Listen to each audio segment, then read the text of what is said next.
Hello, Bob. I think I've got you a 220 carburetor here. I want to give you a quick tour of your carburetors. First of all, we're going to check. Obviously, you got the float bowl cover off and you got fuel in there. And I'm going to check and show you the action of the accelerator pump discharge nozzles, which are these guys right here. And you should be able to see the discharge. There's the fuel. Let's look at this one here. You see the fuel squirting in there? Now this side here.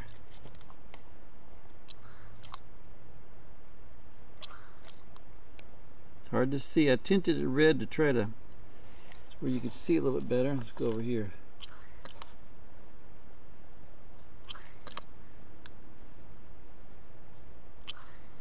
It's not, I don't know if it's doing very well or not, if you can see that. We've got it on macro, but there's some limitations.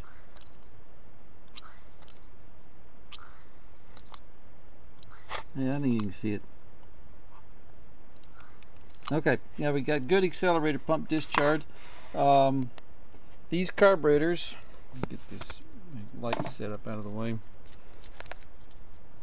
These carburetors are notorious for, well, I don't know if it's notorious, but they're, if you ever run into a problem with idle or the accelerator circuit, the accelerator pumps are not doing their job, the biggest problem you're going to run into is grit and dirt in the carburetor getting into either the discharge nozzles here. Those things have got a hole on the end of them that's just about the diameter of a pin, so it's real easy for grit to get in there and jam it up. So if you ever have any trouble accelerating, you probably got one of these that's one of these discharge nozzles that is hung up. I mean, that's clogged up. Now then, the other possibility, if you have bad idle or no idle at all, most likely it's going to be no idle at all. You generally don't have a bad idle. It's pretty binary. Anyway, the idle jets are these guys on the side of the carburetor, one on each side. And you can tell it's the idle jet because it's got a hex and it's got a slot for a screwdriver. It's the only jet on the carburetor that is built like that. And again, these guys have got a very small hole in them, and when it gets clogged up, your idle goes away. You can especially tell this if you are if you don't have any idle, but you goose the throttle and the car revs up and runs just fine above idle. It is definitely this one of these jets is clogged up on either side, or the jet leads directly into this discharge nozzle, and again it's got a little teeny hole on the end of it, and it could be clogged up as well. And all you got to do is take the jet out, blow air in through the end of the jet here, and blow air in through here, or use what I like to use is B12 Chem Tool with the little red spray device on it, and you can put that in the hole here and spray it through there, and next thing you know, you're all taken care of. Now then, let's discuss what you can in terms of adjustment, what you can do with this carburetor, what you are responsible for, what you get to do. Obviously, idle, you get to do the idle settings. Now I haven't done anything with these guys. This is the stop here that and it's not the, and that's all. I left this all alone because it's obviously set up for your particular linkage.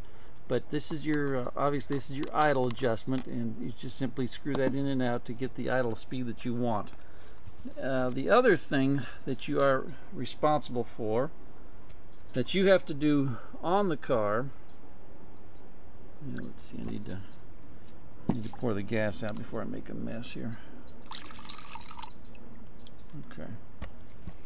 The other thing that you are responsible for on the choke side here is this screw right here and this screw right here. Those are your idle mixture screws.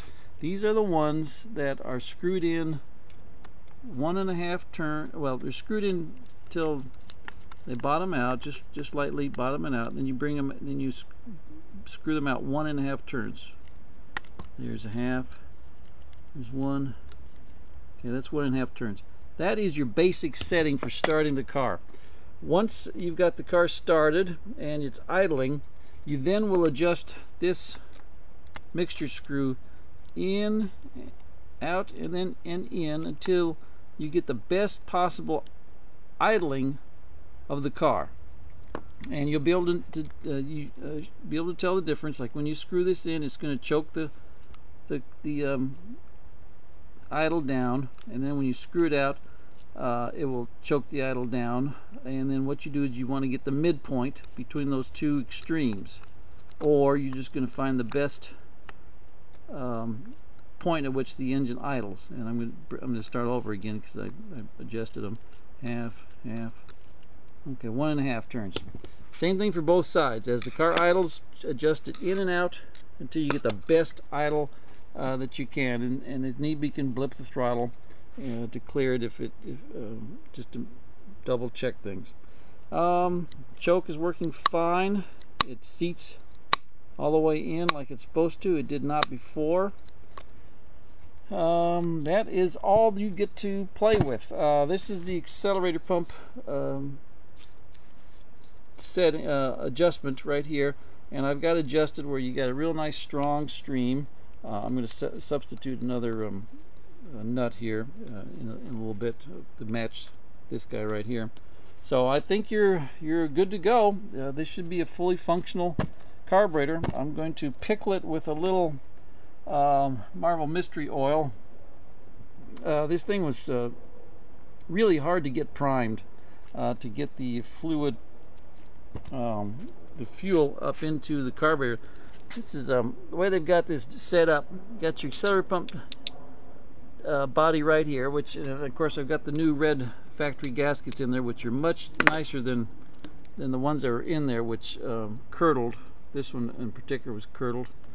Anyway, so the fuel enters, so you know the basics here. The fuel enters in the float bowl in through this little teeny,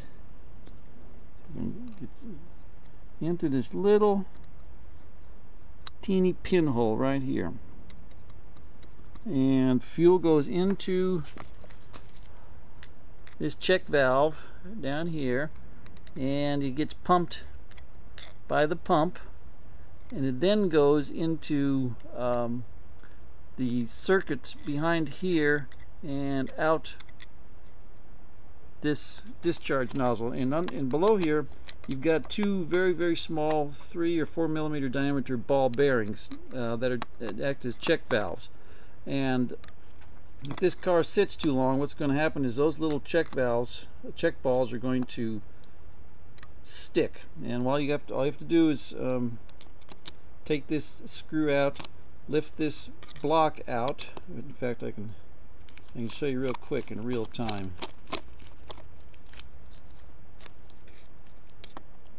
You can see the fuel coming out because that's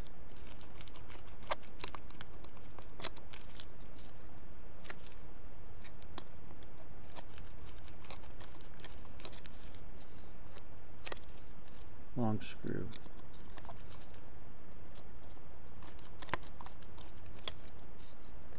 Alright, now it comes, the gasket stays down in there, and those two shiny things down there are ball bearings, and they act as check valves. Let's see if we can get some fuel coming out of there. Oh, that's right, I emptied the fuel out. Never mind. Anyway, that's what you need to do to clear this in case you've got no accelerator pump discharge at all, most likely from sitting and with bad fuel. Those ball bearings have stuck, and all you got to do is take the discharge nozzle block out and squirt some B12 down in there, and you'll be ready to rock and roll. Anyway, I think we're all set. I'll get the float bowl cover in place along with the float, and you'll be good to go. Thanks.